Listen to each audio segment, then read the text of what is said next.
Hello everyone. About 70% of the friends who watch my videos are not subscribed, and I would be very happy if you did.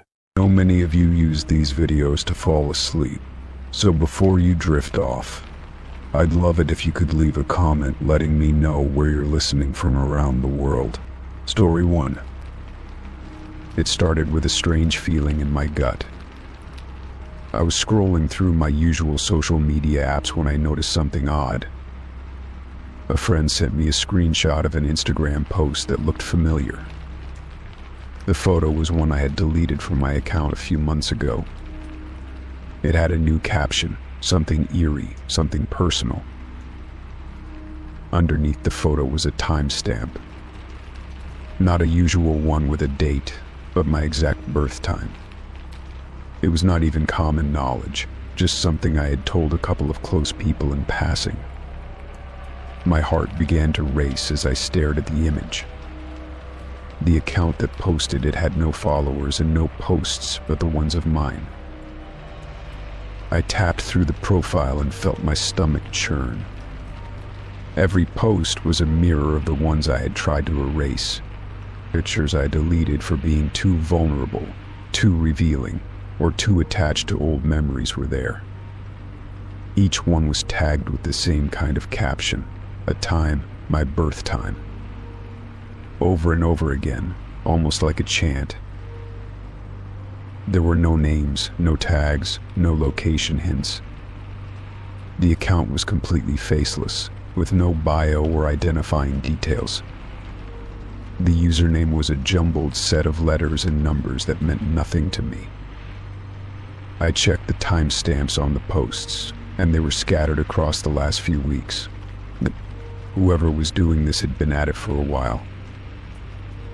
I began to think about who could know my birth time. It was not something I had posted anywhere online. My birth certificate was not public, and only a handful of people had heard me say it. It was hard not to let paranoia creep in. I started to replay conversations in my head, trying to remember when I had ever shared that information. At first, I did not want to panic. I convinced myself it was just a coincidence or maybe a prank. But then I started to feel watched. Little things began to change in my day-to-day life. My phone would light up randomly even when I was not touching it, and my camera shutter clicked once without me opening it. I told myself I was imagining things, but deep down I knew I was not. The posts were too specific. They were not just random photos of me. They were ones I had purposely chosen to remove from the internet. There was intent behind the selection. It was not just creepy, it felt targeted. I stopped posting altogether. I locked down every social media account and even changed my phone number. I deleted old apps and checked the security on all my devices. Still, the burner account kept posting. Still with my birth time, still using my deleted photos. I reported the account several times, but it never got taken down. It would disappear for a day, then reappear with more photos. I even tried blocking it, but it was like the account wanted me to see. It was feeding off my reaction, off my fear. I reached out to people I trusted and asked them if they had seen anything. Most of them had not, but a few admitted they had noticed the posts and assumed it was me. That made it worse. Someone had copied my entire digital identity, just twisted it slightly. They were not pretending to be me, but they were definitely using my life as a template. There was one post that changed everything. It was a picture I had taken in my bedroom, one I never uploaded. It had been deleted straight from my phone, never shared with anyone. Seeing it on the burner account made me realize something deeper was happening. It was no longer just about being online, it was about being invaded. I tore apart my room looking for any sign of hidden cameras. I combed through my phone for spyware, malware, anything. I even went to a technician to have my devices checked. But nothing came up. There was no trace of a break-in, no bugs, no spyware. I started thinking about energy, about connections, about the strange ways people can cling to you, even from a distance. I began to believe this was someone who felt a tie to me, who thought the time I was born had some significance. Maybe they were obsessed. Maybe they were trying to recreate me or own me in some way. I stayed at a friend's house for a few nights just to clear my mind. The burner account kept posting during that time, proving it was not about where I was. It was about who I was. It was my essence, my image, my story being used. They were building something out of my fragments.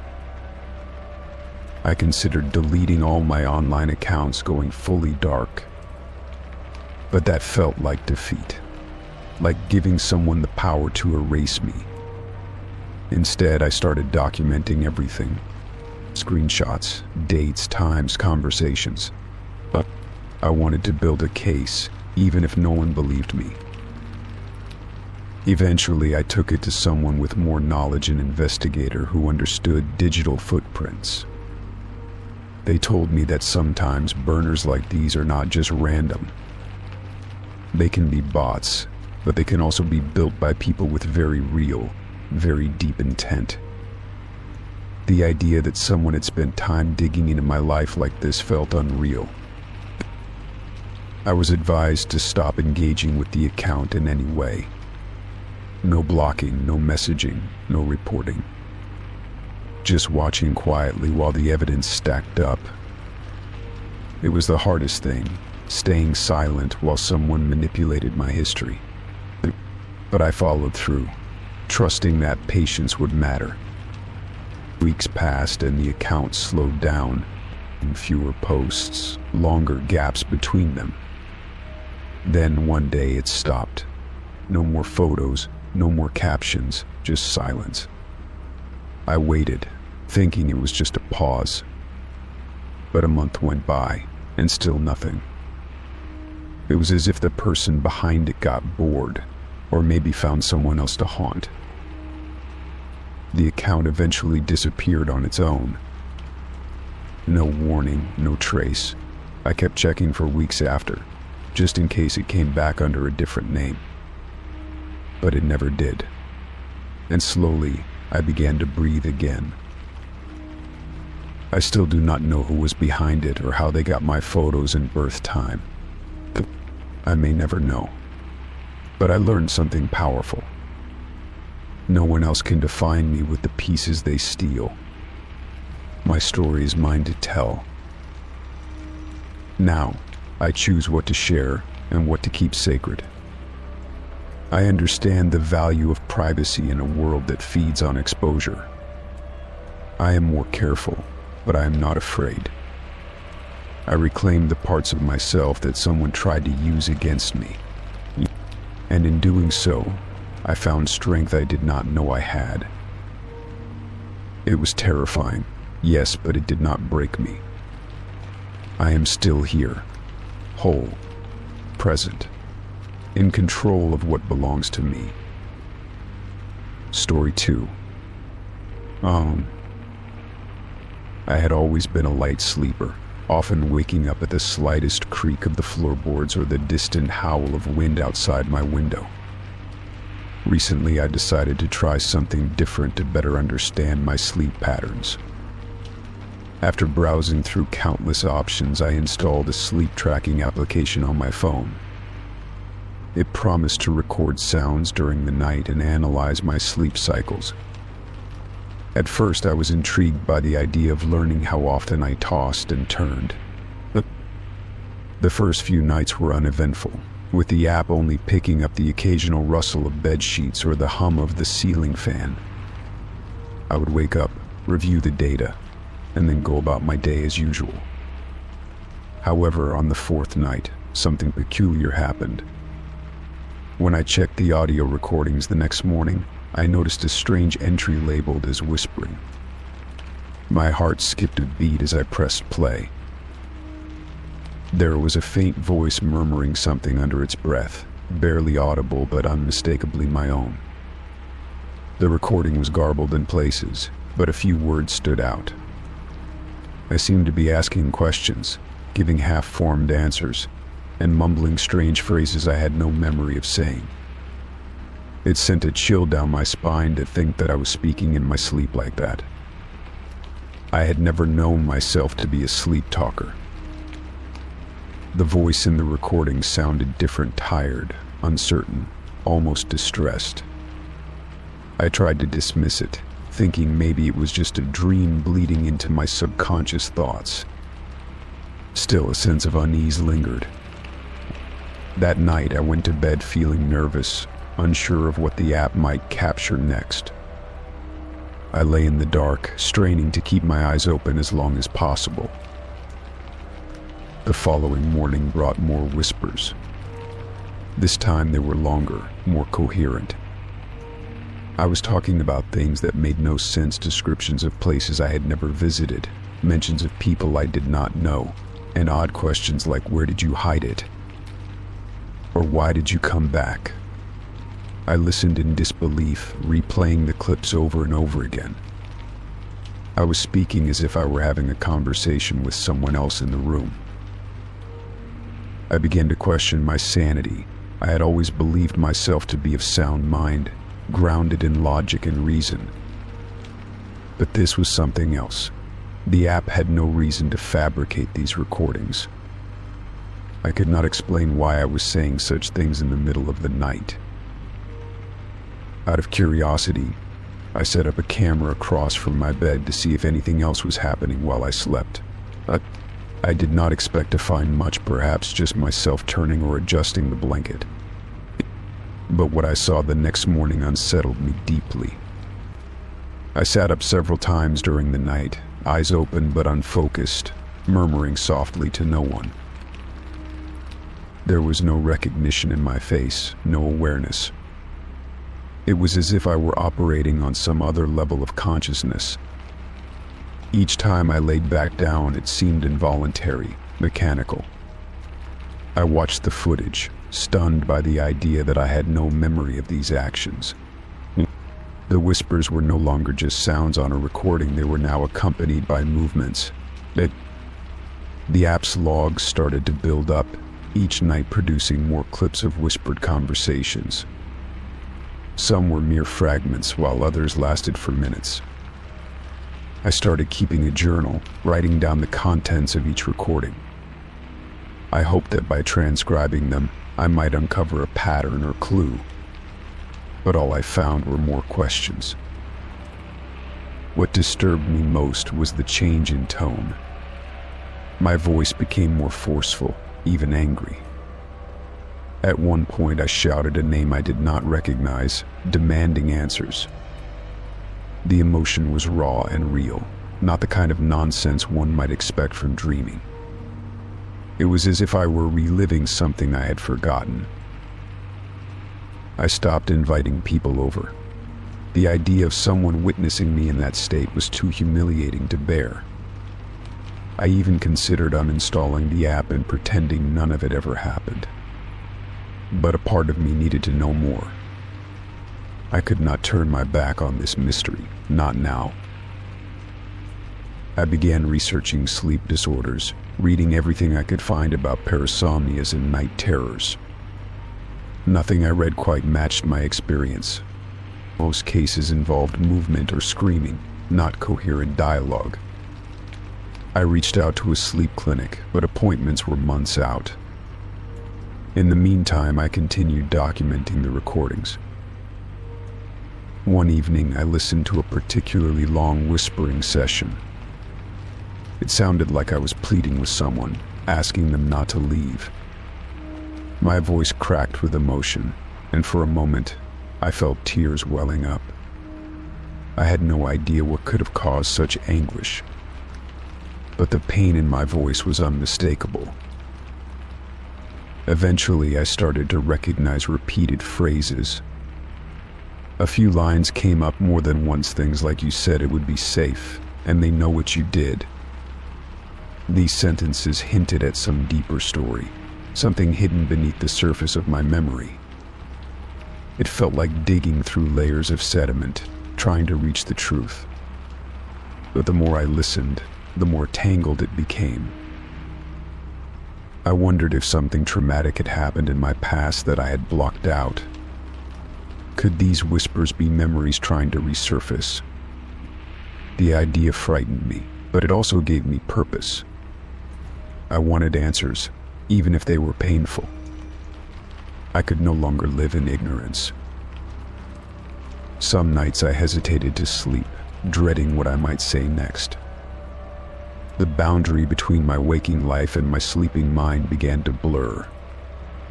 I felt like a stranger to myself, a person I no longer fully understood.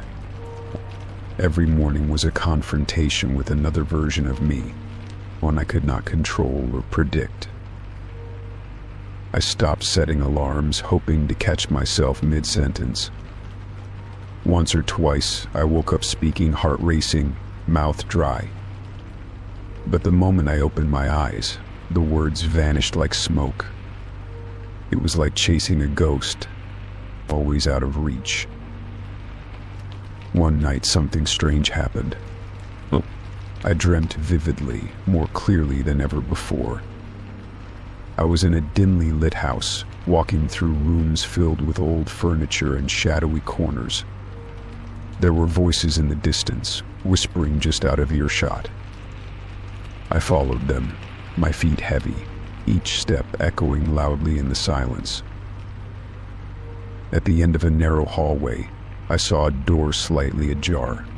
Light spilled from the crack, flickering like candlelight. As I pushed the door open, I woke up gasping, drenched in sweat. My chest heaved as I reached for the phone to check the app. There were new recordings waiting. This time, the voice was calm, almost at peace. It said things like, "You can let go now, and it is done." The change in tone was striking. It was as if something had been resolved during that dream. I felt a deep sense of relief, one that lingered through the morning. From that night forward, the recordings began to fade. Each night produced fewer whispers, less movement. My sleep improved, and the shadows under my eyes began to disappear. I kept the app running out of habit, but it no longer captured anything unusual. The silence was almost unsettling after so much noise. Looking back, I do not know what caused the whispers. Whether they were the result of stress, suppressed memories, or something else entirely, I cannot say for certain. But I learned something valuable about myself in the process. I confronted a part of me I had never met before.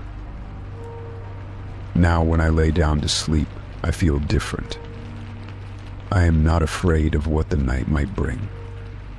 I trust that whatever needed to be said has been said. The whispers are gone, but I am still here, whole, awake, and finally at peace. Story 3. It started like any other day. I woke up early, made myself a cup of coffee, and settled into my morning routine. Checking my phone, I noticed a notification from my bank. It simply said that there was a recent login to my banking app. At first, I thought maybe it was an automatic alert from something I did the day before. Curious and cautious, I tapped the notification to log into the app. To my surprise, my credentials were not working. I retyped them several times, making sure there were no mistakes. Still, I was denied access. My heart began to race as I realized something was wrong. I immediately tried to reset my password through the app. The recovery process was unfamiliar. The questions and security steps did not seem to match what I had previously set. It dawned on me that someone had changed my login information. Panic started to set in as I tried other methods to access the account. I called the bank's customer service line right away. The automated menu seemed endless, and every second felt critical. Finally, I was able to speak to a representative. I explained that I was locked out and believed someone had changed my credentials. The representative was calm and professional. They asked me a series of questions to verify my identity. Despite providing all the right information, I was told that the most recent access had been made from a local area near my home. This fact made things more unsettling. Whoever had accessed my account did it close to where I lived. The realization hit me like a wave. It was not just an online hacker from a faraway place. This person was nearby, possibly someone who knew me or had been watching me. It was no longer a digital problem. It had crossed into my real world. That made everything feel more invasive. The representative then confirmed that some account settings had been changed. The email address and phone number connected to the app had been updated. That explained why my attempts to reset the password were not working. My account had been taken over completely. I asked what I could do to get control back. The representative guided me through the process of initiating a fraud claim. It required paperwork and photo identification. I also had to visit a local branch to verify my identity in person. It was not something that could be resolved in a single phone call. After ending the call, I gathered the necessary documents and headed to the nearest bank branch. The teller at the front desk seemed to recognize the seriousness of the situation. I was quickly referred to a branch manager. Sitting across from them, I shared the entire story again. The manager was sympathetic but firm. They said that this type of incident was becoming more common. They assured me that they would do everything they could to assist. But they also warned that it might take time to recover full access. I felt frustrated but grateful that someone was finally helping. The manager took copies of my documents and submitted a security request to the bank's fraud team. They told me to expect a call within a few days. I left the bank feeling anxious but hopeful. Later that evening, I received a call from the fraud investigation department. They went over the case with me, asking more questions and confirming activity on the account. They noticed unusual transactions had been attempted but were thankfully blocked. The security measures had worked in part, but not enough to stop the login change. I asked if they could tell me who had accessed the account. They said they could not share that information yet. It was under investigation, and they needed to follow proper procedures. Though it left me with unanswered questions, I understood the importance of their process. The next few days were filled with worry. I kept checking for updates and tried to remain patient. I also changed passwords for all my other online accounts. The situation had shaken my sense of safety and trust in digital platforms. A week later, I received another call from the fraud team. This time, the voice on the line had good news.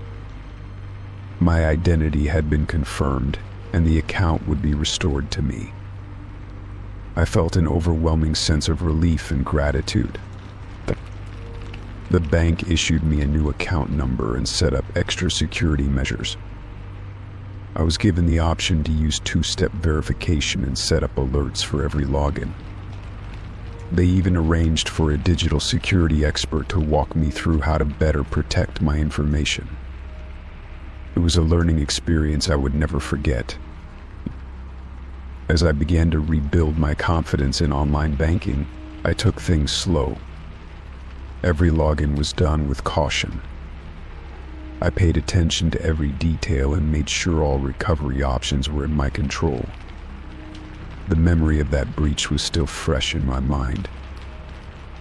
Eventually, life returned to normal. I no longer felt that sharp sense of anxiety each time I opened the app. The safeguards in place gave me some peace of mind. I also made a habit of checking my financial records regularly. It became part of my routine. The entire experience taught me more than just technical safety. It reminded me of the importance of being proactive. I had trusted the convenience of digital access without thinking twice. Now I knew better and took every measure seriously. I never did find out who accessed my account. The bank closed the investigation with limited details shared, but I chose to let it go and focus on the positives. The damage had been prevented, and I had regained control. Looking back, I feel stronger for having gone through it. It was an unexpected challenge, but it forced me to learn and grow. I also realized how quickly things could change with one wrong move. Staying informed and alert became more than advice, it became a necessity. Now I share my story when people talk about digital safety. Not to scare them, but to help them understand the risks. I tell them to secure their accounts, update passwords, and stay vigilant. Because I know firsthand how real the threat can be. Despite the fear and inconvenience, I am grateful the outcome was not worse. The bank supported me, the damage was limited, and I emerged wiser. It could have gone differently, but I was fortunate. That is something I do not take for granted. Each time I open the app now, I think about that morning when everything went wrong.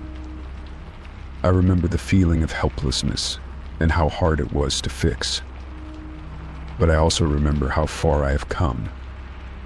That gives me a quiet sense of victory. Security is not just a feature, it is a responsibility. I now treat it with the seriousness it deserves. And while I hope to never face such a situation again, I know I am better prepared. What once was a setback has now become a source of strength. Story 4.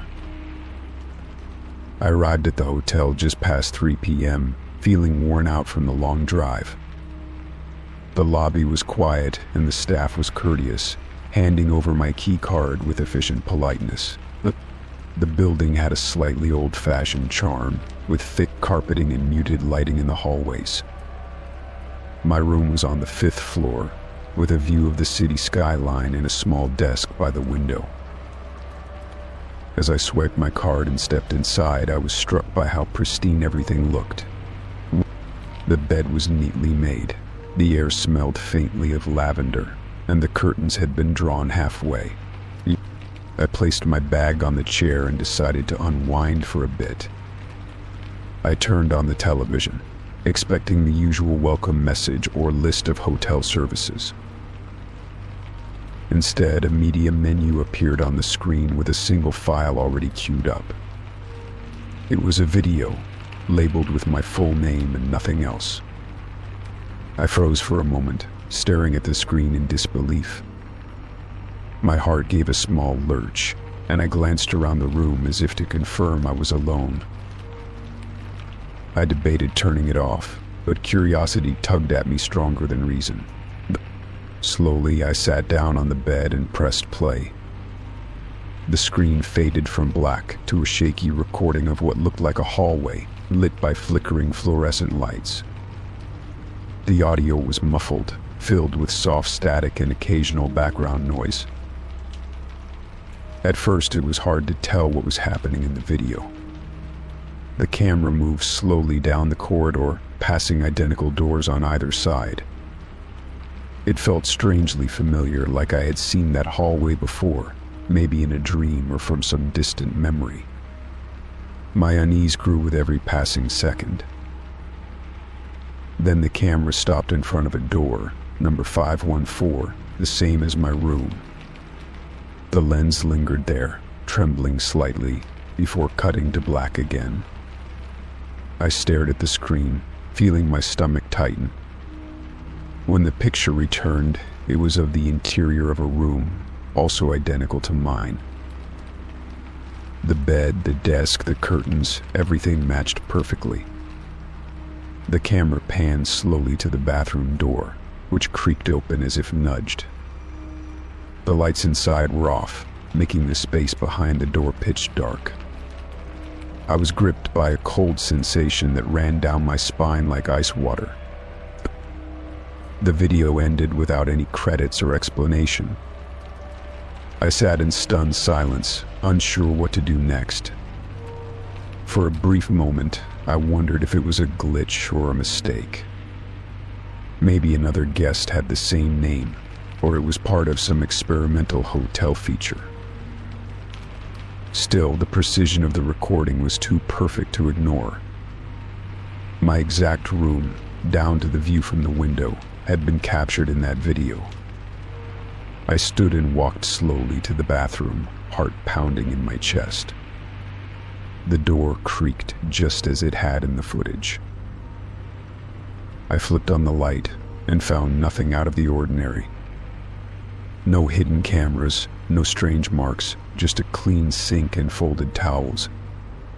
But I could not shake the feeling that I was being watched. I checked the corners of the room, behind the curtains, even under the bed. Everything appeared normal, yet I felt anything but. I sat back on the bed and turned the television off, staring at the blank screen. My mind raced through possibilities, trying to rationalize what I had just seen. I even considered calling the front desk, but hesitated. What could I say that would not make me sound paranoid or strange? Instead, I decided to go out and walk around for a while. The fresh air might help clear my thoughts and give me some space to think. I locked the door behind me and took the elevator down. Outside, the city moved at its usual pace. People passed by without noticing me. Cars honked in the distance, and the air buzzed with life. I wandered through a nearby park, watching the leaves shift in the breeze. Slowly, my nerves began to settle. After an hour or so, I returned to the hotel feeling a little more grounded. I told myself that the video must have been a coincidence or a prank. Maybe even a test of some kind for staff training or surveillance. Still, I remained cautious as I entered my room again. I checked the television screen, but the file was gone. The media menu was empty, showing only the hotel's default options. A strange relief washed over me, mixed with a growing sense of mystery. But whatever had happened, it was no longer available for me to replay. The rest of the evening passed uneventfully. I ordered room service, watched the news, and tried to distract myself with a book. But I kept glancing at the screen now and then, half expecting the video to return. It never did, and by midnight I forced myself to sleep. I woke early the next morning, feeling slightly more at ease. The sunlight poured through the curtains, making the room feel less sinister. I took a long shower, dressed, and packed my things. I was ready to check out and leave this unsettling experience behind. As I waited for the elevator, I noticed the cleaning cart parked near another room. A housekeeper appeared and smiled politely at me. I considered asking her if she knew anything about video recordings or unusual events on this floor, but I said nothing. Down in the lobby, I returned my key card and thanked the receptionist. There was no mention of any video or message, and I did not bring it up. I walked out into the morning light, feeling the tension begin to lift. Whatever had happened was now in the past. Yet even days later, I still thought about it. The way my name had been used, the way the camera lingered outside my door. It had been too personal, too specific to be random. I replayed it in my mind over and over, wondering who had recorded it and why. Eventually, I began to sleep normally again. The anxiety faded, replaced by a wary curiosity. I started reading about surveillance incidents and hotel security cases. But nothing I found matched the strangeness of my own experience. Life returned to its routine, yet I never forgot what happened. Sometimes I would dream of long hallways with flickering lights and dark rooms waiting just beyond reach. I learned to dismiss them as echoes of a night I could not fully explain. Still, every time I checked into a hotel afterward, I would always turn on the television first. I needed to make sure there were no files named after me waiting to be played. It became a habit, a ritual to ease the unease that never fully left me. Years passed, and the memory dulled like all things eventually do. But one evening, in a different city, I checked into a high-rise hotel and followed the same steps. I opened the door, set down my bag, and turned on the television. At first, nothing unusual appeared. Then the media screen blinked, just once, and a single file appeared. It was labeled with my full name again. My chest tightened, and I stood frozen in place. The familiarity of it all returned like a chill from the past. This time I did not press play. I unplugged the television and left the room with my heart pounding. At the front desk, I asked for a different room, citing a broken screen. They moved me without question, and I spent the night in restless silence. The file was gone the next morning, as if it had never been there. But I knew what I had seen. I no longer needed proof to believe that something strange was following me. Whatever or whoever had made that recording was not finished. Still, I refused to let fear rule me. I chose to live my life with caution but not paranoia. I traveled less but still explored, stayed in hotels but always checked. I never found the source of the videos or who had placed them, but I never stopped watching. In time, I came to see the experience not as a curse but as a reminder. A reminder to be aware, to question what seemed normal, to trust my instincts. And in the quiet of every hotel room, I always took a moment to listen, just in case the silence was trying to tell me something again. Story 5. The sun filtered weakly through the curtains, casting long lines across the floor. Morning had come, but the weight in my chest refused to lift. I lay still for a long time, unable to muster the energy to move. The silence in the room was thick, oppressive. It had been that way for days now, a fog that would not clear. Getting out of bed felt like climbing a mountain. I placed my feet on the cold floor and pushed myself upright. The room was exactly the same as always, but something inside me had changed. I could not go back to the person I was before, and that person no longer existed. There were no bruises anyone could see, nothing physical to point to. But my body remembered it all. Every noise, every moment of stillness, every time I froze. It was all there, recorded in my muscles, in my breath. My heart beat fast for no reason sometimes, and I hated it. I told no one. How could I? No words felt right. If I spoke it out loud, it would become real again, and I did not want to relive it. I preferred silence to disbelief or pity. I went about my days like nothing had happened. I smiled when expected, nodded during conversations, and laughed when others did. My mind, though, was always somewhere else. It kept replaying the night, over and over, like a broken film reel.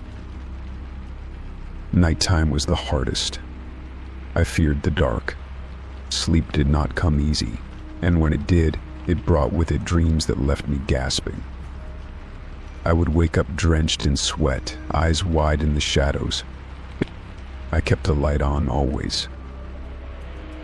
There were triggers everywhere. A sound, a smell, the way someone looked at me.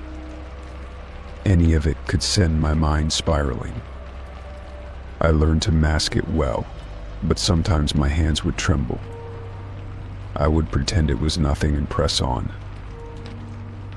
I started avoiding people. Crowds felt suffocating, and even friends seemed too loud. I needed space, but the space felt too empty. It was like standing on the edge of a cliff, always one breath away from falling. I wished someone would ask the right question. Some days I believed I was fine. I would clean the house, eat a meal, respond to messages. Other days, I could barely hold a thought. It was a storm inside me, unpredictable and cruel. Healing, I learned, was not linear. Music used to comfort me. After everything, I could not bear to listen to certain songs. They reminded me of moments that should have been safe. I hated that joy had been stolen from me. But still, I tried. I wrote sometimes. Not about what happened, not directly. Just words, feelings, fragments of thoughts. It helped in a quiet way, giving shape to something I could not name. I wrote, then tore the pages up. There was one afternoon I remember clearly. I sat on a bench in the park, watching the trees sway in the wind. Children laughed in the distance, their voices like little bells. For a moment I felt still. I held on to that feeling as long as I could. Therapy was something I resisted. I told myself I could handle it on my own. I was wrong. The day I finally walked into that room, I was shaking. But I stayed. The first session, I said very little. The words clung to my throat like stones. But the therapist was patient, gentle. They let me go at my pace. That helped more than I expected. Week by week, I let more out. Not all at once, never the full picture. But enough to breathe again. Enough to start feeling like I might be safe someday. That was something. Some days were still bad. I would feel like I had made no progress at all. But I reminded myself that healing was not a straight path. I was learning to give myself grace. I was learning to forgive myself for the things that were never my fault. There were still moments of fear, still nights when I needed to check the locks twice. But I had tools now. I knew how to ground myself, how to ride the wave. I was no longer helpless. I met someone who did not ask for explanations. They offered warmth without pressure, a steady presence. We would sit in silence sometimes, and that was enough. I did not have to pretend. That was new. Slowly, I let them in, not all at once, but in pieces. They never pushed. They waited for me to speak, and when I did, they listened. That changed something in me. It reminded me that connection was possible, that trust could be rebuilt, even if it took time. I stopped blaming myself as much. I began to believe that what happened to me did not define my worth. I was more than what I had survived. I took long walks. The rhythm of my steps felt like a heartbeat outside my body. Nature made sense when nothing else did. The world kept turning, and I was still here. That meant something. I started to dream again, not of the past, but of the future. Small things at first, like a garden or a trip. Then bigger things, like writing a book or building a home. The hope scared me, but I held on. I found a support group online. It felt strange at first, sharing pieces of my story with strangers. But they understood in a way no one else could. There was no need to explain the nightmares, the guilt, the numbness. I was not alone. That mattered more than I expected. Knowing that others had walked this road and kept going. Knowing that survival was not the end, but the beginning. That I could do more than exist. I could live. I planted flowers in my backyard. Watching them grow made me feel a kind of joy I had forgotten. Life was returning in quiet, unexpected ways. I cried the day the first one bloomed. It felt like a promise. I no longer hated mirrors. I could look into my own eyes and not flinch. I saw strength there, even when I felt weak. I saw someone who had kept going, even when it hurt. That made me proud. I no longer apologized for needing space or asking for comfort. I honored my own needs. I listened to my body. I stopped pretending for others' sake. That freedom felt hard-earned. I created new routines, things that grounded me. Morning tea, soft music, long baths. I held on to the things that made me feel safe. I deserved safety. I reminded myself of that daily. The memories still came, sometimes out of nowhere. But they no longer held the same power. I knew how to breathe through them. I knew how to come back to myself. That was the difference. I started helping others, not by telling my story, but by listening. I knew the signs, the silences, the pain hidden behind smiles. I offered the compassion I once needed, that gave my pain purpose. The worst days were behind me, even if echoes remained. I had found peace in places I never expected. I had learned to let go, not of the memory, but of its hold on me. I had reclaimed my voice. I had reclaimed my life. And now, when I wake up to the sun through the curtains, I do not feel fear. I feel warmth. I rise not out of obligation, but with intention. I have become someone I respect. I survived, but more importantly, I have healed. Story 6. When I joined the Discord server, I was simply looking for a space to unwind and meet new people. The day had been long and tiring, and I thought connecting with a few like-minded individuals would be a good way to relax. As I scrolled through the server channels, I noticed a warm and welcoming atmosphere. People were chatting, sharing jokes, and some were even discussing things I had a personal interest in. It felt like the kind of digital place I could see myself returning to often. Almost immediately after I introduced myself in the welcome channel, someone replied with a simple greeting. But what caught me off guard was the nickname they used. It was not just any name, it was a nickname I had not heard in years. It was something only people from my childhood would have known. I felt a strange chill run down my spine as memories began to surface. The nickname was tied to a very specific time in my life. I used to be called that by a small group of kids I spent my early years with. We had been neighbors and spent countless afternoons riding bikes, playing games, and making forts in backyards. That nickname was like a code among us, something silly that stuck over time.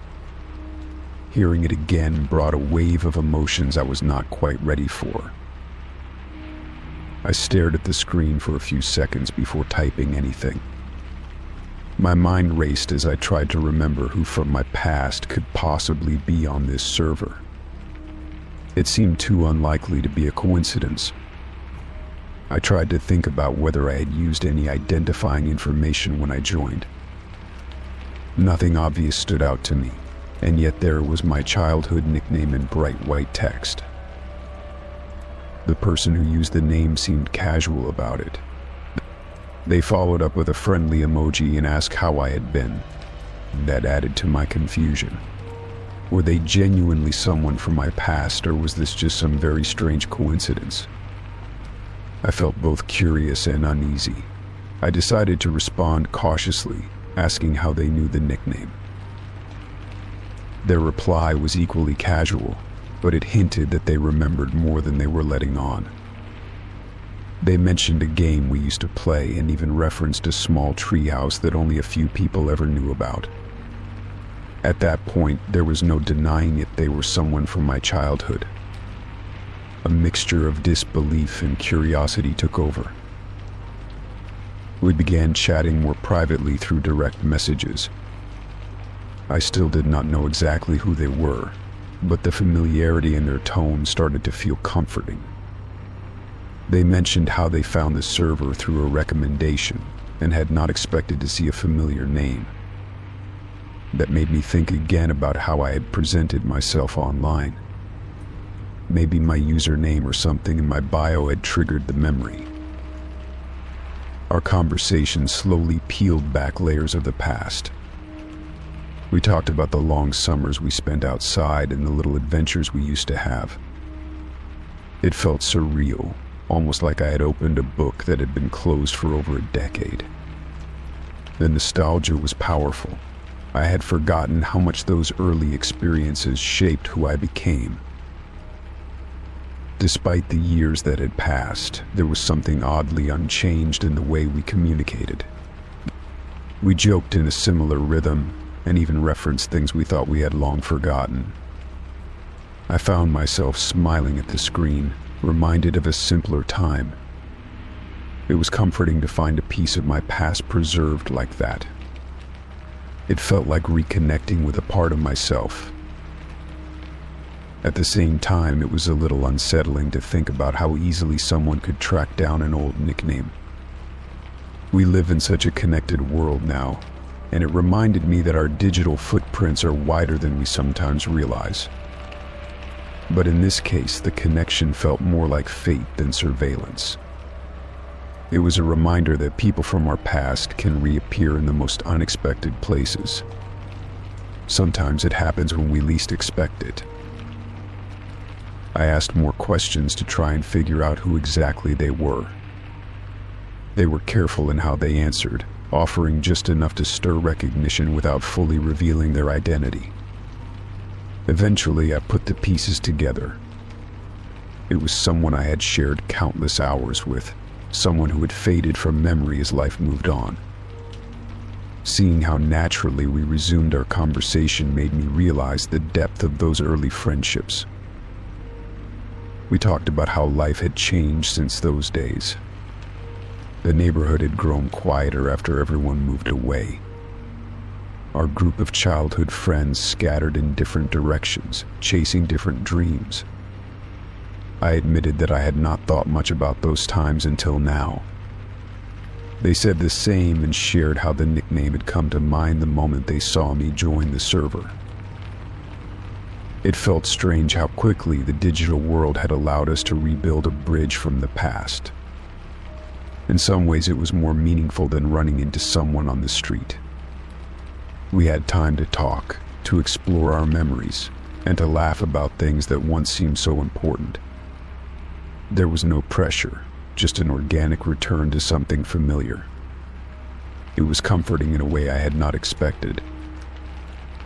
We started talking more regularly after that. It became a small routine, logging in, exchanging messages, and catching up. I learned about their life now, their career, and the things they still loved doing. They asked about my life too, and we found surprising parallels. Despite being apart for so long, we had followed paths that had a few strange overlaps. There was no pressure to turn the friendship into anything more than it was. It was simply two people, once close, now reconnecting through memory and conversation. We did not dwell too much on the past, but we honored it by remembering it together. But it brought a sense of peace I did not know I needed. Sometimes remembering who we were helps us understand who we have become. Every so often, I would get a message that began with that old nickname. It no longer felt strange or unsettling. Instead, it was a gentle reminder of my roots. It made me feel grounded, like there was a part of me that had not been lost in the chaos of growing up. That nickname, once silly and forgotten, now held a quiet kind of strength. Over time, our conversations began to shift toward new topics, but we shared ideas, exchanged recommendations, and even joined other servers together. The friendship took on a new life, one built on both history and current interests, but it felt natural, not forced. The kind of connection that does not rely on constant communication, but still feels steady when it happens. I began to realize how rare it is to have someone who remembers you from so far back. Not just the surface level details, but the way you laughed, the games you played, and the little habits you had. Those are things that cannot be recreated easily. They either live in memory or fade away with time. Having someone who carried those memories was like finding a piece of home. There were moments when we would pause and wonder at the randomness of our reconnection. If I had not joined the server that day, or if they had not been online, we might never have spoken again. It made me think about all the other people from my past who were out there, living their lives. Maybe some of them would pop up in unexpected ways too. Maybe this was just the beginning of rediscovering lost connections. The experience also changed how I approached online spaces. I began to see them not just as platforms for entertainment or information, but as places where meaningful human connections can happen. The internet, for all its flaws, still offers moments of grace, moments where past and present meet. And in those moments, something beautiful can unfold. Eventually, I found myself grateful for the encounter. It reminded me to cherish the people who know us deeply, even if we lose touch. It taught me that time does not always erase bonds, it sometimes preserves them in unexpected ways. And most importantly, it showed me that it is never too late to reconnect. A simple nickname in a digital chat room can open a door to something lasting. As the days went on, that familiar name continued to bring a smile to my face. It was no longer just a relic of childhood, but a symbol of continuity. It stood for the parts of me that remained unchanged, no matter how much the world around me shifted. I carried that name with quiet pride now. Not because it was clever or unique, but because it reminded me of who I once was and the journey that brought me here. The server became more than just a place to chat. It became a reminder of how life sometimes gives us gentle nudges toward people we need to remember. And in remembering them, we also find ourselves. There was no dramatic ending to our story, no great revelation. Just a quiet, steady presence in each other's lives. And sometimes, that is more than enough. Story 7. It started out as a normal day at the boot camp. I logged into the session early, eager to review a few notes before the lecture began. The virtual room slowly filled with classmates, each waiting for the instructor to begin. The usual buzz of morning chatter filled the chat window as people asked questions and exchanged greetings. I felt confident and ready to learn something new. The topic that day was particularly challenging, something related to back-end development. I was determined to focus and take detailed notes. As the instructor began the slideshow, I leaned in closer to my screen to concentrate.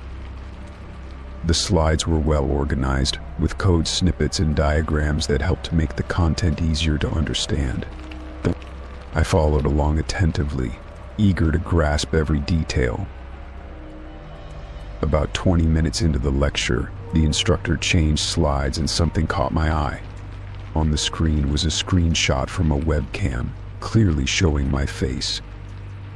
I blinked in disbelief, wondering if I was imagining it. But as I looked closer, it was unmistakably me. My stomach dropped. The screenshot was not flattering. I had been mid-expression, probably adjusting my headset or stretching. I was horrified. My image, unedited and personal, was now a part of the lesson material. No warning had been given, and I certainly had not given permission for my camera feed to be used in this way. A few classmates noticed as well. Some messaged me privately, asking if I was aware my webcam image had been included. I responded that I had no idea and was just as shocked as they were. A couple even expressed concern, telling me that it did not seem right. I appreciated their support but still felt shaken. The lecture continued, but I could barely focus. My mind kept going back to the image on the screen. Why would the instructor do that? Had they taken the screenshot intentionally? Was this something they had done before with others? I could not stop asking myself these questions. I muted my mic and turned off my camera. My sense of safety and trust had been disrupted. What once felt like a secure learning environment now felt exposed and uncomfortable. I debated logging off but decided to stay and finish the session to gather my thoughts. Still, I remained quiet and distracted. After class ended, I stayed behind and waited for the virtual room to clear. The instructor lingered, wrapping up their notes and addressing a few lingering questions. When the room was nearly empty, I unmuted myself. My heart pounded as I spoke up. I asked calmly about the slide. I explained that my image had appeared on one of the slides and that I had not been informed or asked for consent. The instructor seemed surprised and claimed it had been a mistake. They said they must have used an old screenshot from a prior testing session. I listened, though I was not entirely convinced. I expressed how uncomfortable it made me feel. I shared that it was jarring to see my face used in such a public way without warning. I emphasized that regardless of intention, it had crossed a boundary. The instructor apologized and promised to remove the image from future presentations. I accepted the apology but still felt unsettled. That night, I could not stop thinking about what happened. I kept replaying the moment in my head. I asked myself if I had somehow enabled this, but I knew I had done nothing wrong. My camera had been on, yes, but that did not mean it was open for use in a public presentation. It was about respect and consent. I talked to a close friend about it. They listened without judgment and agreed that it was not appropriate. They encouraged me to reach out to the boot camp organizers. I hesitated at first, unsure if I was overreacting. But after some thought, I decided it was important to speak up. The next day, I drafted a message to the boot camp administration. I described the incident factually and calmly. I avoided blaming language but was clear about how it affected me. I asked for clarity on their policies regarding use of student images. I sent it off and waited for their response. They replied the following day, expressing concern and apologizing for the situation. They stated that instructors were not permitted to use student webcam images without explicit permission. They promised to address the matter internally and make sure it did not happen again. I appreciated their response and felt a small sense of relief. The administration also offered to speak with the instructor directly.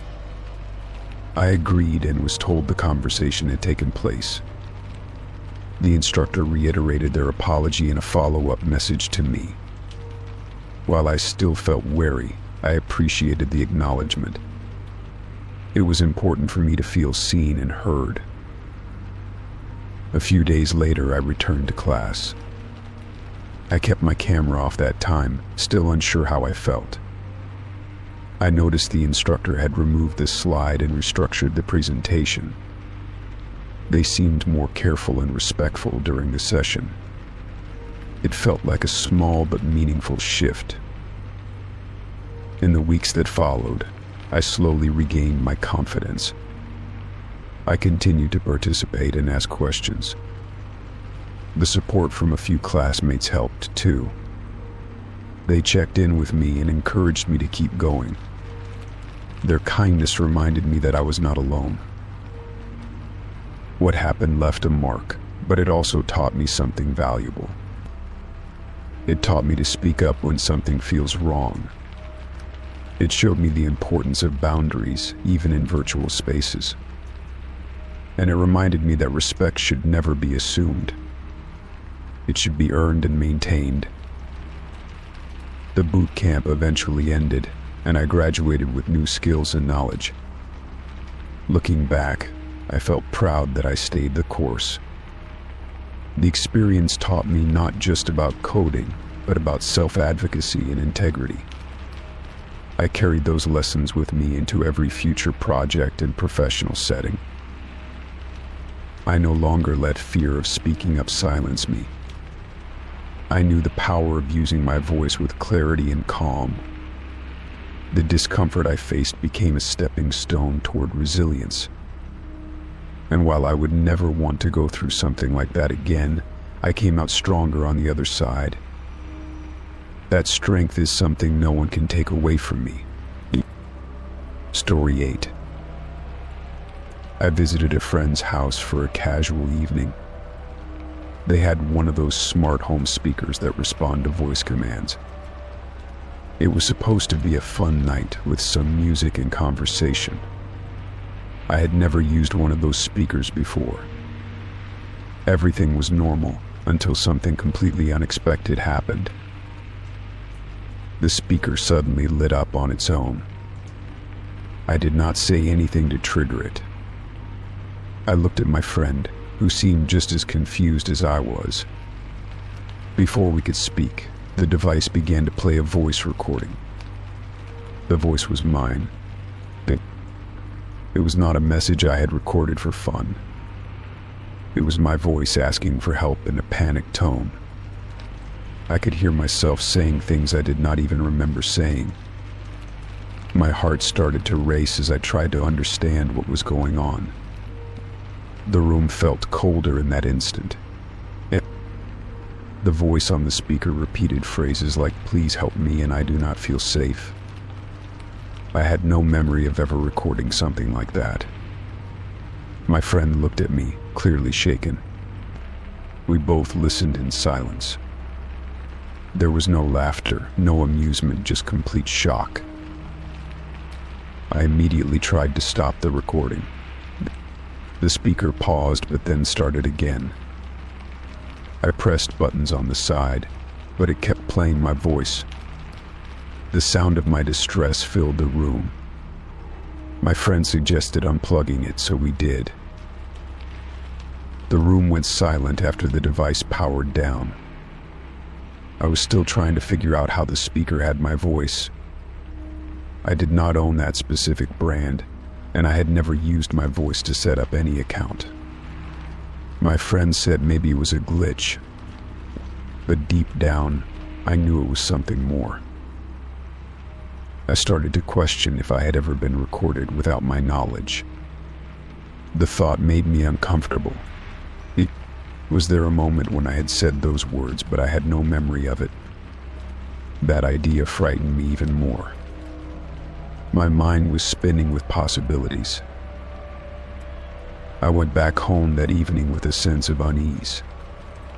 I replayed the voice in my head over and over. I tried to remember when or why I would have said those things. There was no moment in my life that matched the desperation in that recording. It felt like a version of me I did not even recognize. That night I could not sleep. I kept thinking about the speaker and the voice. I wondered if something had happened to me and I had blocked it out. Maybe it was a suppressed memory, or maybe someone had faked my voice, but why? The next day, I started researching smart speakers. I read about how some of them can store voice recordings. I read that they can sometimes capture conversations accidentally, but that did not explain how that particular recording existed. I had to find out more. I called the customer support line for the speaker brand. I asked if there was a way to track voice history. They said only the registered user could access that. I asked my friend to check, and we found no trace of my voice in the device history. That made it even stranger. Without any digital trace, I started thinking about people who might want to scare me. But I could not think of anyone who would go to that extent. I also considered whether I had used that speaker before and forgotten, but I was sure I had never interacted with it. I became more cautious after that day. I stopped using voice assistants. I avoided speaking around smart devices. I felt like I had lost a sense of privacy. Even in my own home, I became more careful. Weeks passed, but the memory of that recording stayed with me. I sometimes had dreams where I heard myself crying for help. I tried to convince myself it was just a technical mistake, but I knew it was something more. I felt like it was a sign. I started keeping a journal of my thoughts and daily experiences. I hoped writing things down would help me see patterns. I wanted to feel more in control of my own memory. I began meditating to clear my mind. It helped a little. Then one afternoon I was cleaning out a drawer and found an old voice recorder. I turned it on and played a few clips. Most were simple notes to myself. But then I found a file labeled with a date I did not recognize. I played it and heard the same message that had played on the speaker. It was the same voice, the same plea for help. It was me, but I had no memory of recording it. I sat on the floor and listened to it multiple times. My heart was racing again. I had found the source, but not the reason. I wondered if I had recorded it during a time of emotional stress. Maybe I was feeling low and needed help but did not know how to ask for it. That made more sense than someone else faking it. But it also made me question why I had forgotten it completely. I looked up the date on the recording. It was almost a year ago. I tried to remember what was going on in my life then. That was during a period when I was going through personal challenges. I remembered feeling isolated, but I did not remember recording my voice. It began to make sense in fragments. Maybe I had made the recording in a moment of breakdown. I could have intended to send it to someone but never did. Maybe I stored it away and tried to forget about it.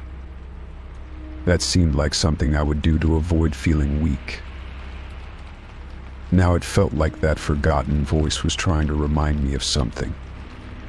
It was telling me to never ignore my emotions again. I realized that bottling things up had never helped me. I had to learn to acknowledge my feelings. That forgotten recording became a message from my past self. I talked to a counselor about what happened. I explained everything from the speaker incident to finding the recorder. The counselor helped me process those emotions. I began to feel more at peace. It was the beginning of a new awareness. I continued to journal and reflect. I made a habit of checking in with myself every evening. I no longer feared my own voice. Instead, I listened closely. I wanted to make sure that voice never had to cry out again without being heard. Months later, I returned to my friend's house. The smart speaker was still there, but it never played that recording again. We laughed about it nervously, but the fear had passed. I felt stronger. I knew myself better now. The experience taught me that sometimes we reach out in ways we do not understand, that our minds try to protect us by hiding pain, but eventually it finds a way out. That voice was not a ghost or a prank. It was me, reaching out from a moment I had tried to erase. I took steps to stay emotionally balanced. I talked to people more openly about how I felt.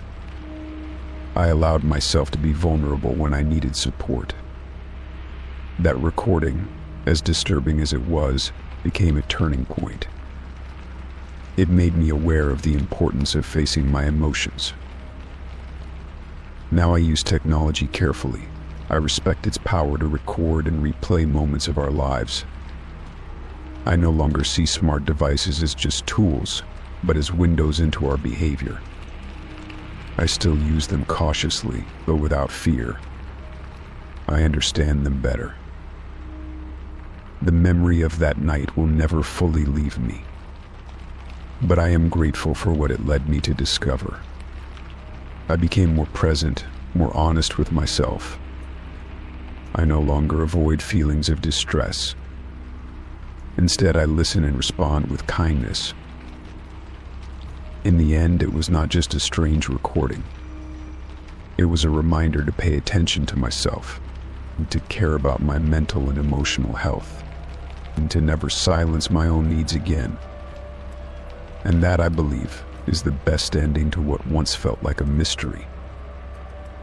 Story 9. When I updated my phone's operating system, I expected the usual changes. A few interface tweaks, maybe some new features, and hopefully better battery life. I was not prepared for what actually happened. As soon as the update finished and the screen restarted, I noticed something odd. The wallpaper had changed to a photo I had never taken before.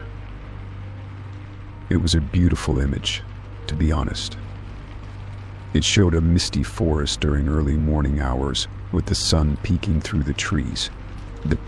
The rays of light filtered through the fog in a way that almost looked magical. But I knew for a fact that I had never been to that forest. I had never taken that picture, yet there it was on my home screen. At first, I assumed it was part of the update. Sometimes new versions of an operating system come with fresh wallpapers. I went into the settings to check if this was one of the pre-installed images. Strangely, it was not listed among them. The wallpaper did not exist anywhere in the gallery or the wallpaper settings. I tried to search for it online using a reverse image search, but nothing came up. There was no match, no source, no artist, nothing. It was as if the image had never existed outside of my phone. That was the moment I felt a strange chill creep over me. Curiosity quickly turned into unease. I wondered how the image had made its way to my device. It was not just unsettling, it felt personal. The composition of the photo, the angle, even the lighting made it feel like it had been taken by someone who knew what I liked. I am not a professional photographer, but I do appreciate certain moods and images, and this one hit all of them. Later that day, I asked a few friends if their phones had the same wallpaper after the update. None of them had seen it. Their phones had kept the old wallpaper or switched to generic new ones. I even checked online forums where people discussed software updates and glitches. No one else had mentioned anything like what I was experiencing. That made it even more strange. Days went by, and I kept the wallpaper because it was oddly beautiful. Still, it felt like a puzzle I needed to solve. Sometimes I would stare at the image, looking for details, clues, anything to explain its origin. I even considered that maybe I had taken the photo and forgotten, but there were no matching images in my camera roll or backups. Then something changed. One morning when I unlocked my phone, the wallpaper had slightly shifted. The trees were in the same place, but the light had moved. The fog was thicker. I thought it was my imagination, so I took a screenshot. The next morning I compared it, and the difference was clear. The image was not static. This realization disturbed me. A wallpaper should not change unless it is a live or dynamic one, and this was not set up to be either. I had checked every setting, and there were no live wallpaper options selected. I turned off motion effects, thinking maybe it was some hidden feature. Still, the image changed again the following day. I started documenting the changes. Each morning I would take a screenshot and write down what I noticed. Sometimes the light changed. Other times the fog would be thicker or thinner. Once I thought I saw a shadow of a person in the distance, but when I blinked and looked again, it was gone. That was the moment I felt fear. I questioned whether I was imagining things. I asked myself if stress or lack of sleep could be playing tricks on my mind. But I was not under any unusual pressure. My routine had been the same for weeks. There was no reason for my mind to conjure such elaborate details. Still, I kept my observations to myself, not ready to sound irrational. Over the next few weeks, the changes in the image became more noticeable. The forest seemed to shift as if time was moving forward in it. Morning turned to midday light. Then, one night I noticed something truly strange. When I picked up my phone in the dark, the wallpaper showed a dimly lit scene under moonlight. It had never done that before. The idea that the image could reflect the time of day was bizarre. The wallpaper had no clock or interactive features. Yet somehow, it knew whether it was day or night. I checked the phone's location settings and permissions. Nothing unusual stood out. I had not downloaded any new apps that could cause this. Despite all my efforts, I found no explanation. I even reset the phone and did a full wipe. For a few hours, everything returned to normal. The default wallpaper returned and I breathed a small sigh of relief. But the next morning, the same forest image was back. That was when I began to feel like something unseen was connected to the device. I started avoiding looking at my phone in dim light. The nighttime version of the wallpaper made me uncomfortable. There was something about the moonlight in the photo that felt too real. It felt like a portal, like I was looking into a place that existed somewhere else, not just on my screen. The silence of the scene seemed to echo through the phone. One evening I was on a video call when the person on the other end paused and asked me where I was. I told them I was in my living room. They looked puzzled and said it looked like I was outside, surrounded by trees. I brushed it off as a camera glitch. But after the call, I noticed a faint reflection on my phone screen that looked like tree branches. I had no trees inside my home. From then on, I kept the phone face down when I was not using it. I turned off the screen whenever possible. I even considered switching back to an old device. But something inside me was drawn to the forest and the image. It was as if it was calling me, not in words, but in presence. Like it wanted me to notice something. On a quiet weekend, I decided to take a break and go for a walk in a nearby park. I left my phone at home, hoping to clear my mind. Being in nature felt grounding. The sounds of birds and the rustle of leaves calmed my nerves. It reminded me that real life was not made of pixels and screens.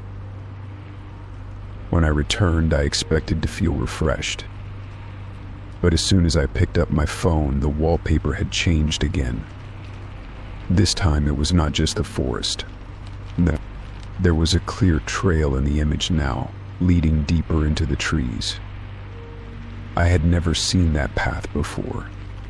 It was new, like an invitation. I considered ignoring it, but part of me wanted to follow the trail, at least in thought.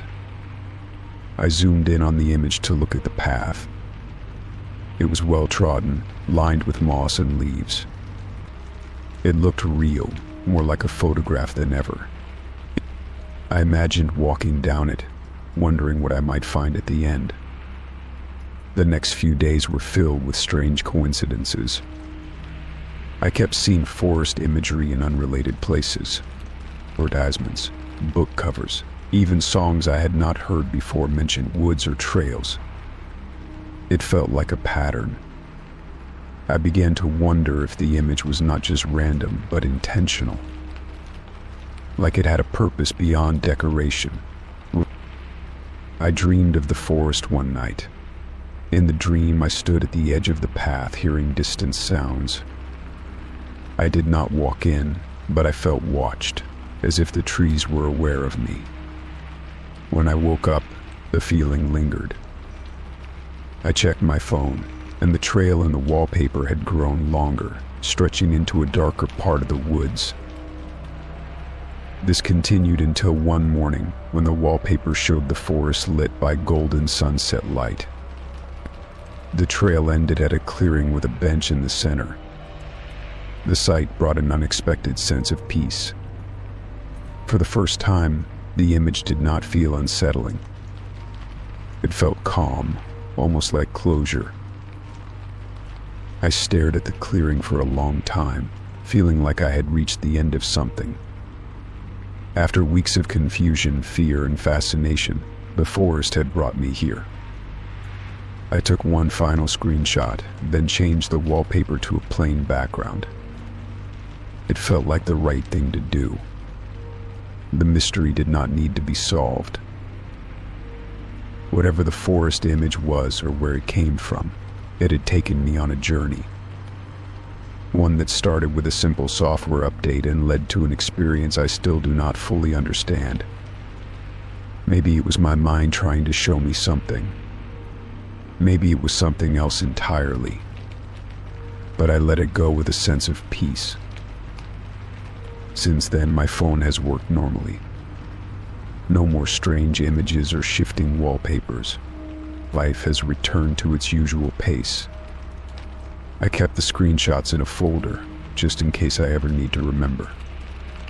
But for now, I choose to move forward, quietly thankful for the mystery that reminded me there is still wonder in the unexpected. Story 10. The hum of the smart fridge filled the kitchen, blending with the quiet of the early morning. I stood in front of it, barefoot, eyes still heavy from a restless sleep. The screen lit up when I opened the door, offering suggestions for meals based on the items inside. It was a feature I used often, one of the small conveniences that made daily life easier. Today, though, its helpfulness took a strange turn. Among the suggested recipes was one I had not made in months, maybe even longer. As I read the list of ingredients, something twisted in my stomach. Each item dragged me back to that one evening, the one that I had spent trying to make things right. The one where I cooked with care, choosing every spice and flavor to remind them of better days. It was supposed to be a gesture, a warm plate of forgiveness, or at least comfort. That night I had lit candles, soft music playing in the background, hoping it would make things feel less tense. I cooked that meal with every part of me, pouring hope into the pan along with the olive oil. The scent of garlic and roasted vegetables filled the air, familiar and homey. I had even opened a bottle of wine we had been saving, thinking it might remind us of why we fell in love. Instead, they walked out the door before the food hit the table. Now, months later, the fridge had the nerve to suggest that meal again. I blinked at the screen, feeling something sharp press against the inside of my chest, It felt like a cruel joke, like the universe had a sense of humor that leaned toward the sadistic. I closed the fridge door slowly, stepping back as if it had said something offensive. The kitchen was still the same, but I was not. For a long time after that night, I could not enter the kitchen without feeling like a ghost in my own house. I left dishes unwashed, groceries unpacked, and meals skipped. The silence grew heavy and bitter, settling into corners like dust. I learned to avoid the space that once brought joy. It felt like betrayal, to enjoy food in the same place where my heart had been broken. Eventually, hunger forced me back. I started with simple things like toast, soup, anything that did not need too much time or thought. The smart features stayed off for a while, the screen dark and uninviting. It was too soon to face that kind of reminder, too raw to pretend I was okay. I needed to feel in control of at least one thing, and food became that thing. I had forgotten how much peace could come from chopping vegetables or watching water boil. There was something steady in the rhythm of cooking, something that helped keep my mind quiet. With every stir and every taste, I started reclaiming the space. I cooked only for myself, learning what I liked without compromise. Slowly, it stopped feeling like a battlefield. But today, that suggestion brought it all rushing back. I sat at the kitchen table, staring at nothing in particular. The house was quiet, no footsteps echoing down the hall, no laughter from the other room. I took a deep breath and let the memory wash over me, because this time I did not turn away. I needed to face it to be free from it. I remembered setting the table that night with cloth napkins and polished cutlery, things we only used on holidays or when guests came. I had gone out of my way to make everything look perfect. I had been holding on to something that was already slipping through my fingers. Their eyes had been distant, their smile forced. When they said goodbye, it was quiet, like a closing door. For a while, I convinced myself that maybe it was the meal, maybe I had chosen the wrong thing.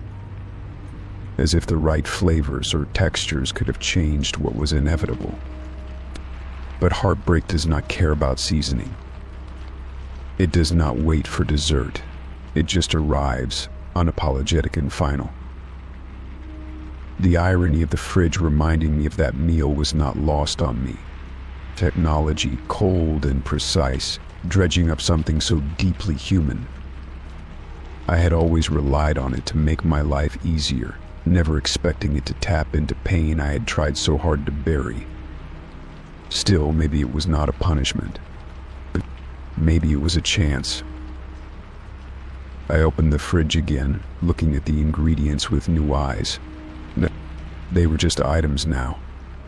Tomatoes, basil, fresh pasta, garlic.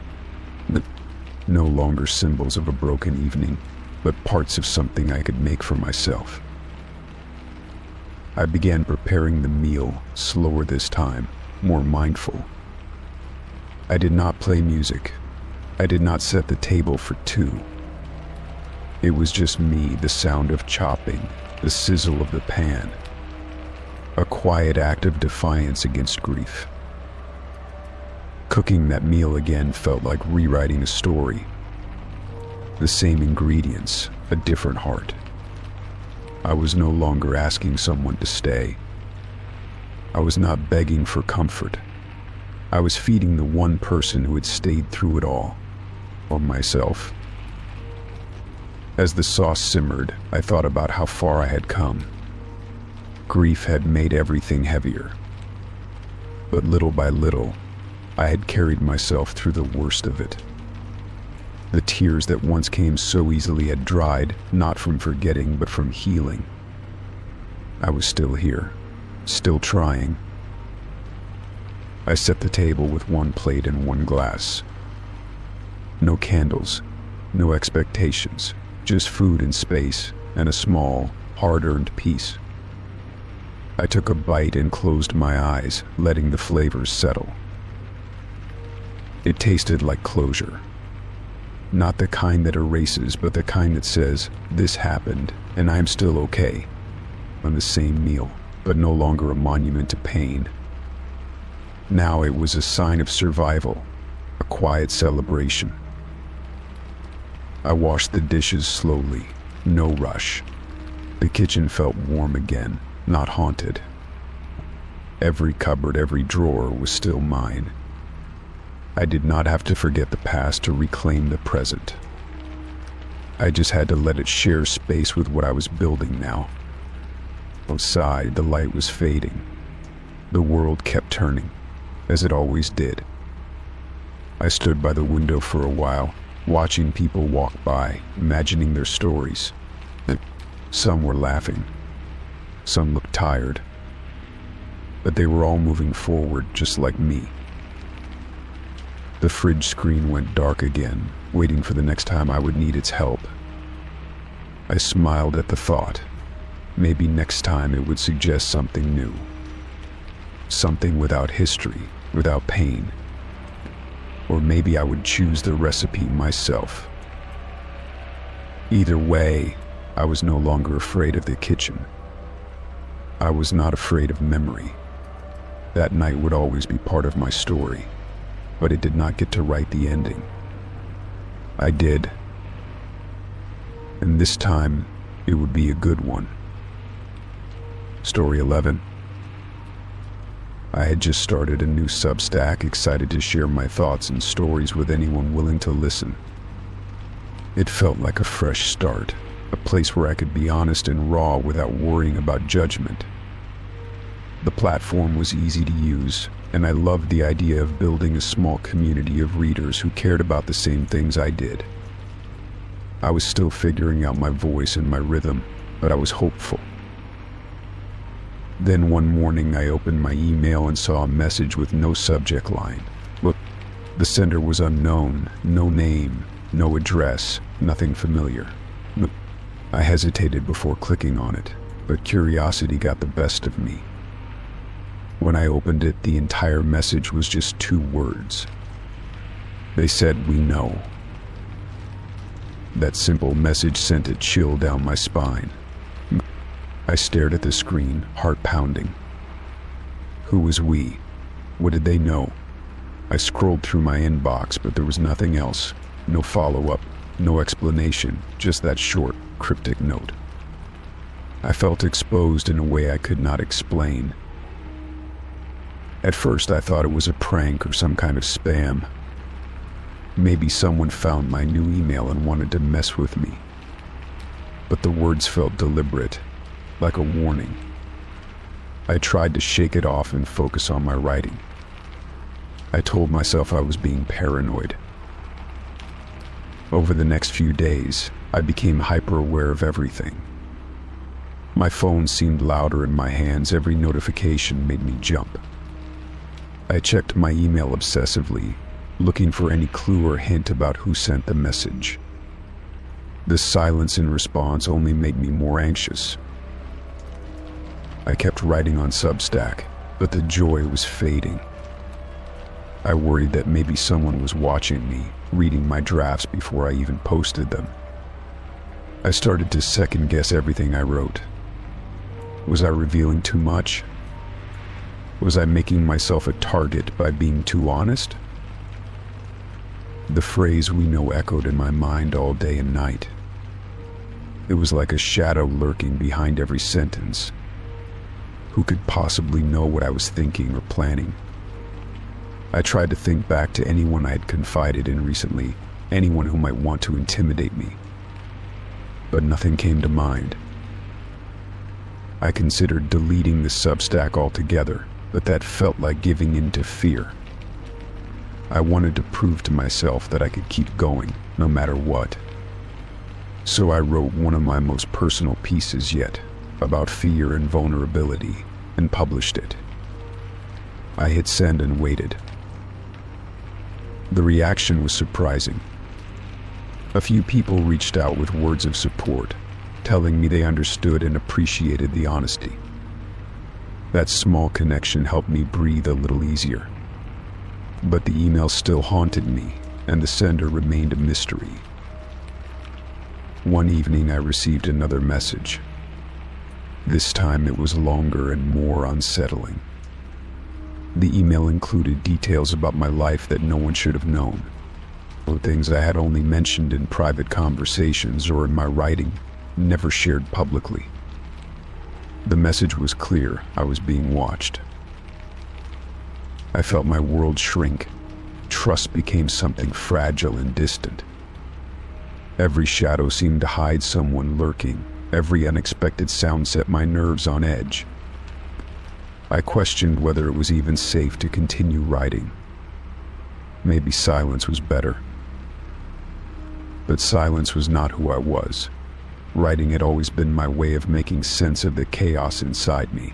But giving up would mean letting fear win. I reached out to people who had more experience with privacy and security online. They helped me understand how to protect myself better. I learned to use encrypted emails and to keep certain thoughts off the internet entirely. I built barriers between my private life and my public one. It was a slow process, but it gave me some control back. I felt less like prey and more like someone fighting for their own space. Even with these changes, the feeling of being watched never fully disappeared. Sometimes I would catch myself looking over my shoulder or hesitating before typing a sentence. But I found strength in the fact that I did not let the fear silence me. I kept writing. One day, months later, I received one last email. It was brief and almost polite. The words were, "You are stronger than we thought." There was no threat in the tone, just an acknowledgement. That message felt like the end of a chapter, a closing door. I never found out who sent the emails or why they targeted me. The mystery remains unsolved, but I am no longer haunted by it. Instead, I see it as a test I passed.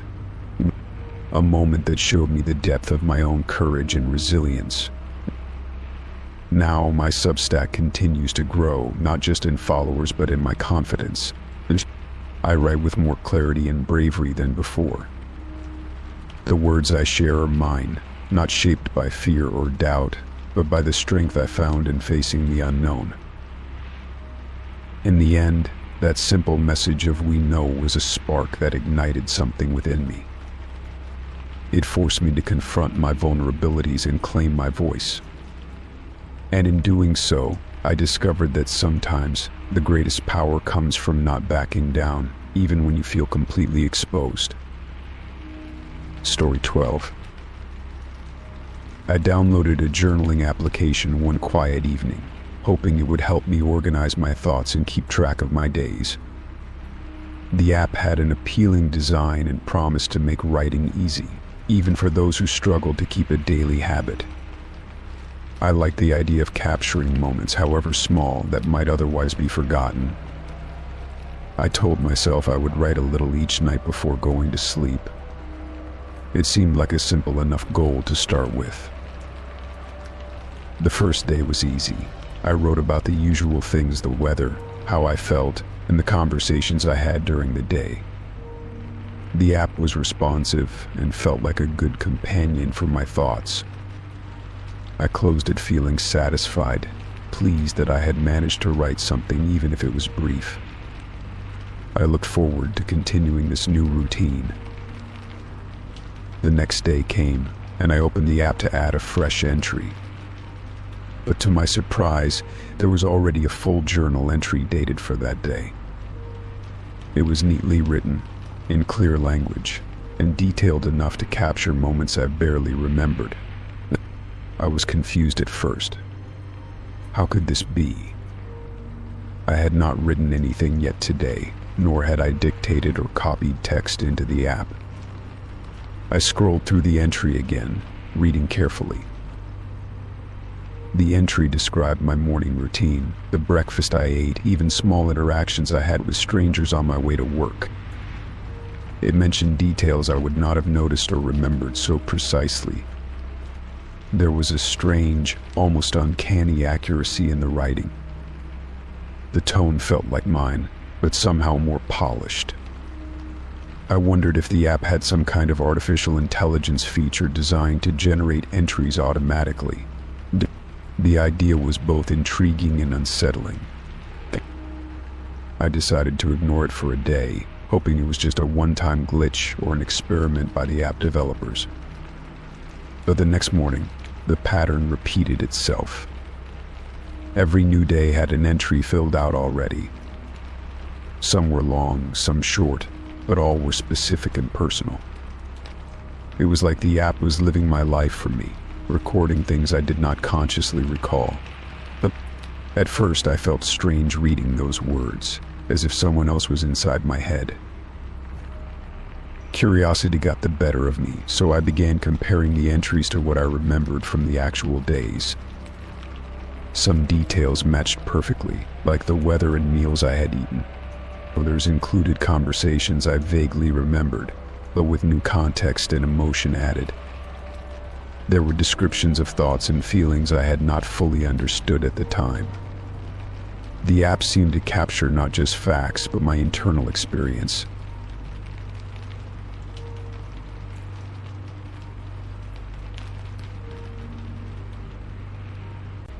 I tried to write my own entry one morning to see if the app would overwrite it. I wrote a few sentences about the rain and how tired I felt. When I checked later, my words were still there, but the app had added paragraphs around them. It blended its generated content seamlessly with my writing. It was as if the app wanted to complete my thoughts, finish my sentences, or tell the rest of the story I had left untold. This strange co-authoring continued for a week. Every morning, new pages were waiting, full of life and color, though I had written nothing. I started to wonder if the app was somehow connected to my subconscious, pulling out memories and feelings I had buried. Sometimes the entries included dreams I had forgotten or hopes I never dared to say aloud. It was like a mirror reflecting parts of me I had never looked at before. The entries were not always positive. Some revealed anxieties and fears I tried to hide from myself. One day, the writing described a sense of loneliness that surprised me, even though I was surrounded by people. Another entry revealed doubts about my future that I had never spoken out loud. Reading these words felt like confronting a stranger, a version of me I did not fully recognize but could not ignore.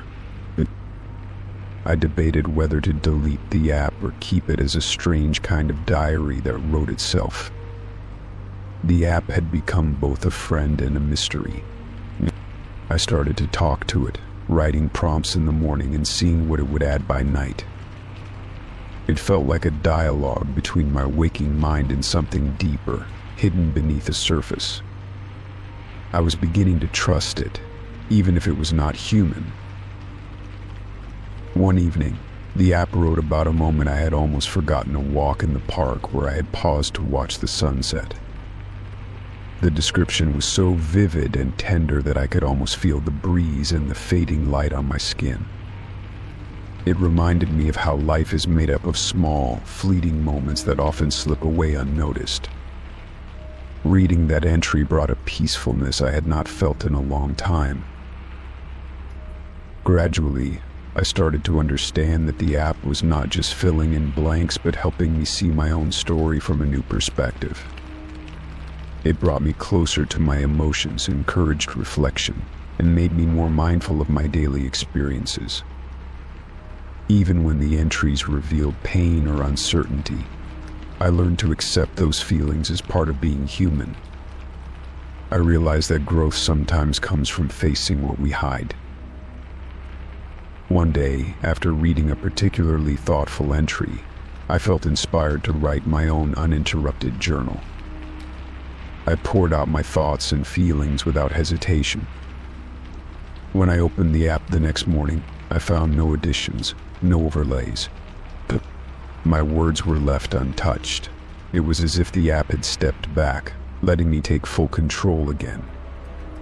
I smiled, feeling a sense of accomplishment. Over time, the app became less mysterious and more a tool for self-discovery. I stopped worrying about the automatic entries and started using it as a space for honest expression. The strange week of generated writing had opened a door to understanding myself better. It was a reminder that sometimes the stories we need to tell are already inside us, waiting to be found. Looking back, I do not know exactly how the app created those entries or why it stopped doing so after a week. But I am grateful for the experience. It taught me to pay attention to the little details, to listen to my inner voice, and to be gentle with my own story. Now, every time I write, I feel connected to a deeper part of myself, one that is patient, kind, and always ready to listen. Story 13. I decided to share my story on Reddit after everything I had been through. I was looking for some advice or maybe just a place to vent. Typing out the experience was strangely comforting. It helped me put the whole situation into perspective. Once I hit the post button, I felt a mix of relief and nervousness. The post started gaining attention quickly. Comments came in from strangers who had faced similar problems. Many offered helpful tips on securing accounts and preventing hacks. Some shared their own stories of being locked out or having their information stolen. It was clear I was not alone in this digital battle. Then, out of nowhere, one comment stood out from the rest. It was different and unexpected. Instead of words, it was filled with emojis. Not just a few, but a whole sequence of emojis arranged carefully. At first, I was puzzled by the message. What was this person trying to say? As I looked closer, I began to realize something incredible. The emojis were arranged in such a way that they formed a face. It was my face. The detail was impressive, capturing my expression perfectly. The small smile I had in the photo I posted was recreated using just tiny icons. I stared at the emoji face for several minutes. It was like a digital mirror, but made from symbols instead of pixels. I felt a mix of surprise and admiration for the creativity involved. Whoever had done this had put real effort into crafting something unique. It was a moment of unexpected connection in the vast world of the internet. Curious, I replied to the comment with a thank you. I wanted the person to know that I appreciated the gesture. It was a light moment in an otherwise stressful experience. The reply sparked a small conversation. They shared how they used emojis to create art and how it was a hobby of theirs. The conversation reminded me how diverse online communities can be. Among the chaos and the trolls, there are talented people willing to share kindness and creativity. It made me realize that behind every comment is a person with their own story. This interaction gave me a brief sense of belonging. I began to explore more about this unique art form. Emoji art was not something I had paid attention to before. I found other examples where people recreated famous paintings, animals, and even landscapes. It was fascinating how something so simple could become a medium of expression. Inspired, I tried to create my own emoji art. I started with small designs and gradually experimented with bigger pieces. It was harder than I expected. Aligning the emojis perfectly to capture the shape and details took patience. But the process was rewarding and helped distract me from the worries about my bank account. Throughout the next few weeks, I continued to engage with the Reddit community. I shared updates about my situation and asked for advice. I received encouragement and support from people I had never met.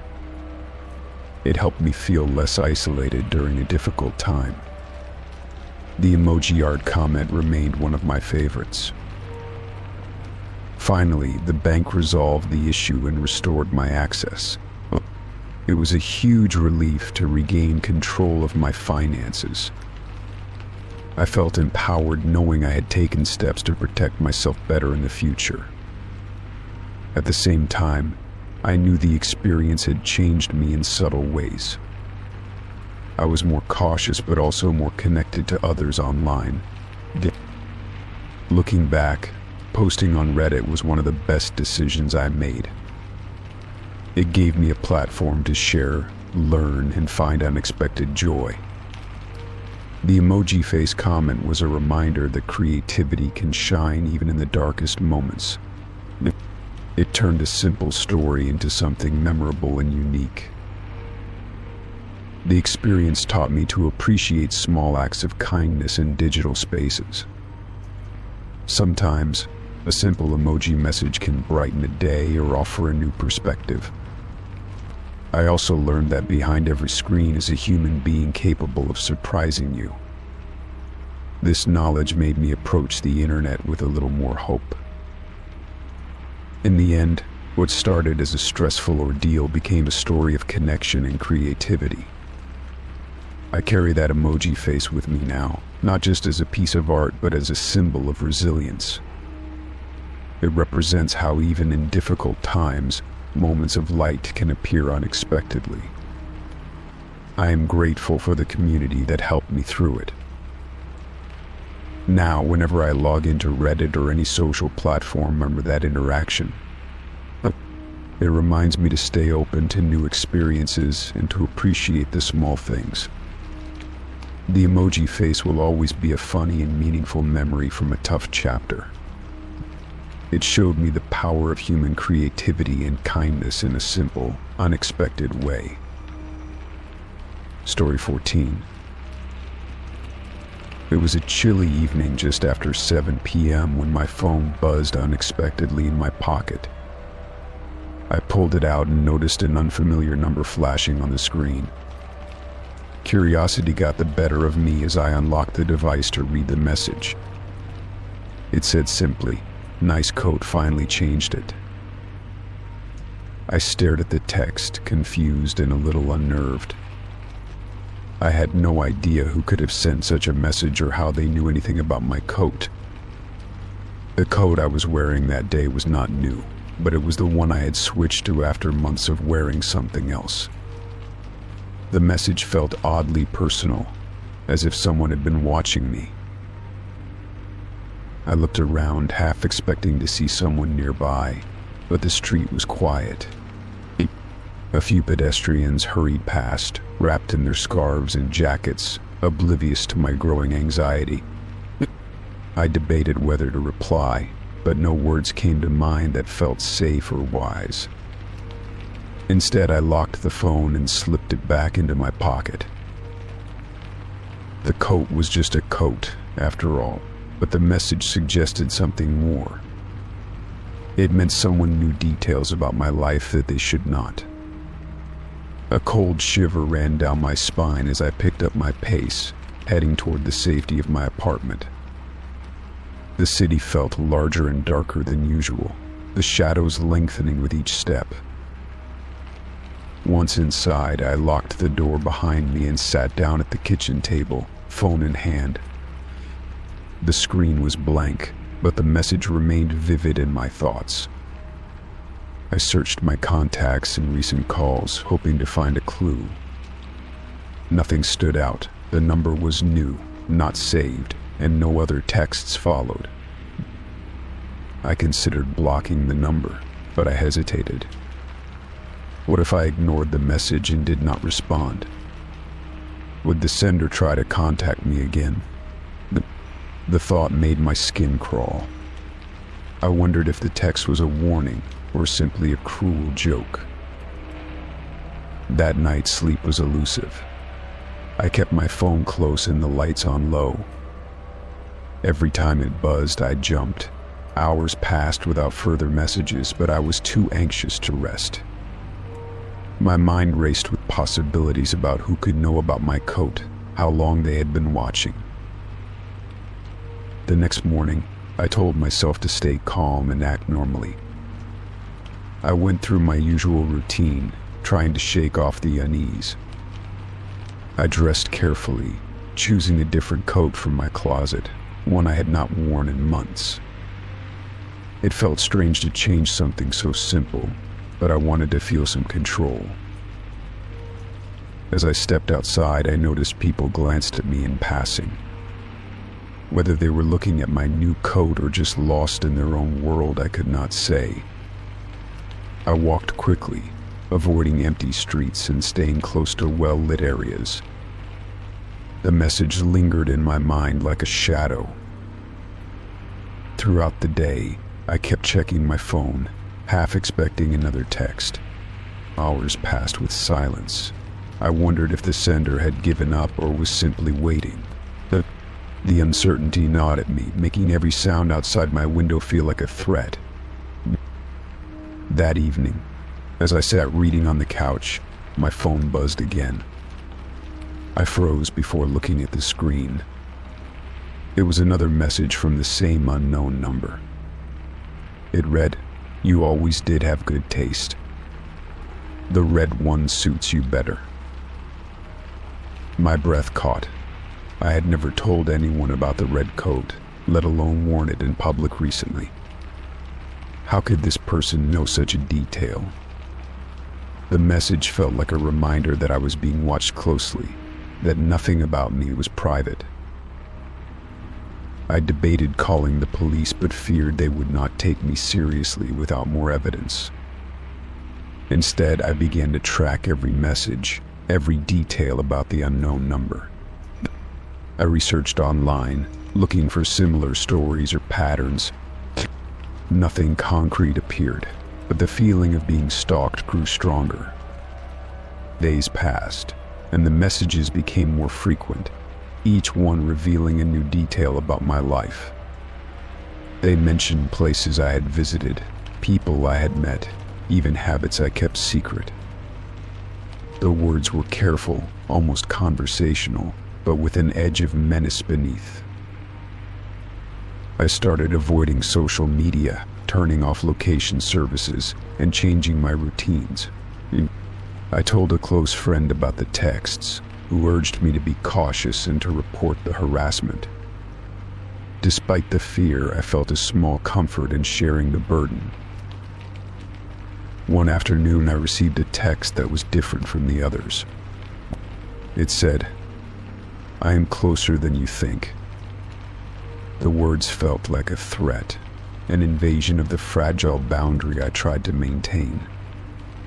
I knew then that this was no longer just about the code or personal details. It was about control. I installed security cameras at my apartment and started carrying a small alarm device. I spoke to the building manager about suspicious activity near the entrance. Each day became a careful dance of vigilance and hope that nothing would happen. The messages slowed for a time, giving me moments of relief. I learned to live with the tension, balancing fear with determination. I reminded myself that I was not alone and that there were people who cared. Still, the unknown number lingered like a ghost in the background. Then one evening, I received a final message that said, "It is time to let go." I did not respond. Instead, I waited. Hours passed, then days, and the text stopped altogether. The silence was both a relief and a new kind of worry. With time, the fear began to fade. I resumed my life with caution, but no longer lived in constant dread. I kept my phone locked, my routines varied, and my eyes open. The experience had changed me, but it had not broken me. I never learned who sent those messages or why they chose me.